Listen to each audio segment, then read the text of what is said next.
कहीं ना कहीं अब मायावती जो है वो भी कहीं ना इंस्पायर्ड होकर कहीं ना कहीं अब एक्टिव मोड पर नजर आ रही है। 4 राज्यों के विधानसभा चुनाव में जो है मायावती अब मैदान पर उतरती हुई नजर आई। 4 राज्यों से पहले चरण 4 राज्यों में पहले चरण में जो है 20 से ज्यादा जनसभाएं करेंगी। मध्य प्रदेश राजस्थान में 8-8 जनसभाओं को संबोधित करेंगी।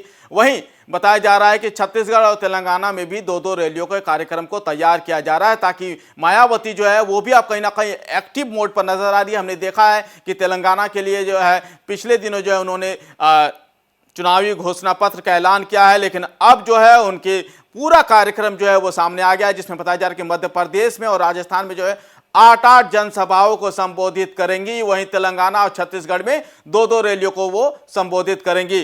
इसी खबर पर ज्यादा जानकारी के लिए हमारे साथ एक बार फिर से अश्विनी जी हैं। अश्विनी जी, कहीं ना कहीं अब मायावती भी एक्टिव मोड पर नजर आ रही है। बिल्कुल, देखिए जिस तरीके से चुनाव नजदीक आ रहे हैं, अब सभी पार्टियां जो है वो अपने विस्तार को साथ ही अब चुनावी मोड में भी नजर आ रही हैं। अगर हम बात करें बसपा सुप्रीमो मायावती के, तो कल ही उन्होंने अपना मैनिफेस्टो जारी किया था, जिसमें तेलंगाना को लेकर कई आपने जो है बातों को रखा था कि अगर वो सरकार में आती हैं तो क्या क्या करेंगी।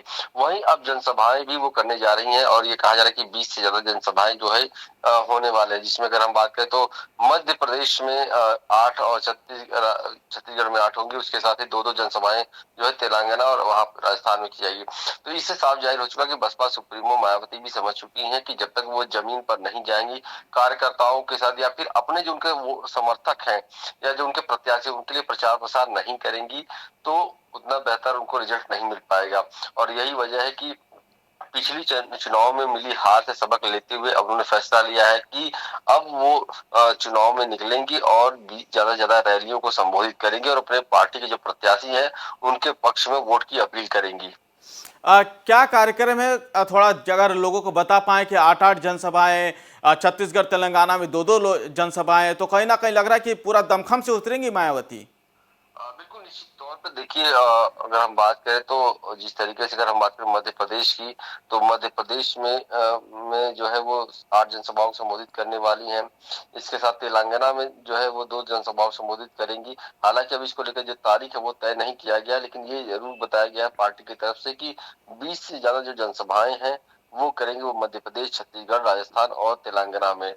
तो इसके लिए अभी पूरा रूपरेखा जो वो तैयार किया गया है। इसके साथ ही अगर हम बात करें जो उनके भतीजे हैं आकाश आनंद, उनको भी बड़ी जिम्मेदारी सौंपी गई है। वो भी लगातार इन राज्यों में होने वाले चुनाव में सक्रिय नजर आ रहे हैं। वो भी लगातार जनसभाओं संबोधित कर रहे हैं, नए लोगों को अपने पार्टी से जोड़ते हुए नजर आ रहे हैं, क्योंकि लगातार उनकी जो जिम्मेदारी जो प्रभारी है उन्हीं को बनाया गया है। तो बड़ा सबसे ज्यादा भरोसा जो है वो बसपा सुप्रीमो मायावती ने अपने भतीजे आकाश आनंद पर किया है। इसके साथ खुद इस बार कमान संभाला हुआ है कि वो लगातार अपने पार्टी के जो प्रत्याशी हैं उनके पक्ष में वोट के लिए अपील करेंगी, जनसभाएं करेंगी। तो ये साफ जाहिर पर नजर आ रहा है कि बसपा सुप्रीमो मायावती पूरी तरीके से चुनाव में कमर कसती हुई नजर आ रही हैं। इस बार जो है मायावती ने यह भी साफ कर दिया है कि लोकसभा चुनाव के दौरान जो है ना तो वो इंडिया के साथ है और ना ही एनडीए के साथ है। मतलब इससे कहीं ना कहीं साफ है कि वो अकेले अपने दमखम पे जो है वो चुनाव लड़ेगी, लोकसभा चुनाव भी, और जीत के दिखाना चाहती है लोगों को। बिल्कुल, देखिए अगर बात करें तो राजनीति में कुछ भी संभव नहीं है और कुछ भी असंभव नहीं है, क्योंकि कभी भी कुछ भी हो सकता है। हालांकि फिलहाल अभी अगर जो बसपा सुप्रीमो मायावती के बयानों की अगर हम बात करें तो वो लगातार यही करें कि वो किसी अलायंस के साथ नहीं है, वो अपने दम पे सभी सीटों पर चुनाव लड़ेंगी। लेकिन आगे क्या होगा ये अभी कुछ कहना मुश्किल है, क्योंकि ये जो कहा जा रहा है जो राजनीतिक लोग हैं उनसे यही बताया जा रहा है कि इस विधानसभा चुनाव के बाद जो स्थिति होगी उसके हिसाब से जो है राजनीतिक पार्टियां अलग अलग अपना फैसला लेंगी। तो ऐसे में हो सकता है कि उत्तर प्रदेश में जिस तरीके की चर्चाएं चल रही है अंदर खाने की, कांग्रेस और बीएसपी अलायंस की तैयारी कर रही है।